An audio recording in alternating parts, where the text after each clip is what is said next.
Netflixல நாக சைத்தன்யா, சாய் பல்லவி ஒரு நடிப்புல ரிலீஸ் ஆன படம் தான் தண்டேல். படத்தோட கதை என்னன்னு சொன்னா, இதுல என்ன சொல்றதுன்னு எனக்கே தெரியல.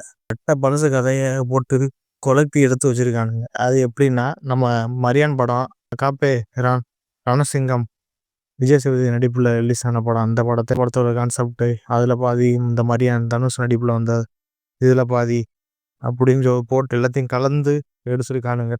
சரி ட்ரெய்லர் பார்த்துட்டு நல்லா இருக்கே அப்படின்னு சொல்லிட்டு போய் படத்துல போய் பார்த்தா, ஒரே லவ்வா கொண்டு வந்திருக்காங்க.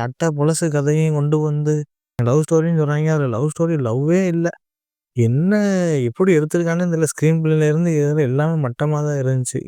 என்னடா எடுத்து வச்சிருக்கியே அப்படின்னு நமக்கே தோணுச்சு. அதுல என்ன ஒரு கதைன்னா, ஹீரோ கடல்ல மீன் பிடிக்க தொழில பார்ப்பாப்புல. ஒரு 9 மாசம் 9 மாசம் கடல்ல இருப்பாப்புல. 2 மாசம் வீட்ல இருப்பாப்புல. இப்படி ஒரு கான்செப்ட்ட போட்டு ஹீரோ வந்து நான் கடலுக்கு போயே ஆகணும்னு சொல்லி போறாப்புல. நடுக்கடல்ல புயல் மாரி வருது. அதுலேருந்து வேற வேற நாட்டுக்கு போயிறானுங்க. போனதுக்கு அதில பாகிஸ்தான்காரனுங்க அரெஸ்ட் பண்ணிறானுங்க. அரெஸ்ட் பண்ணிட்டு 2 வருஷமா ஜெயிலுக்குள்ளே வச்சிருக்கானுங்க. கடைசியில பார்த்தா இதெல்லாம் தெரிஞ்ச ஹீரோயினி அந்த ஹீரோவ கவர்மெண்ட்லேருந்து பேசி எடுத்து வெளியில வந்தாங்களா இல்லையா? இதாங்க கதை. கதைன்னு பார்க்குறதுக்கு முன்னாடி இது ஏதோ ஒரு கிட்டத்தட்ட ஒரு கொஞ்சம் வருஷத்துக்கு முன்னாடி இது ஏதோ உண்மை சம்பவத்த தழுவி எடுத்திருக்காங்க மாரி சொன்னானுங்க.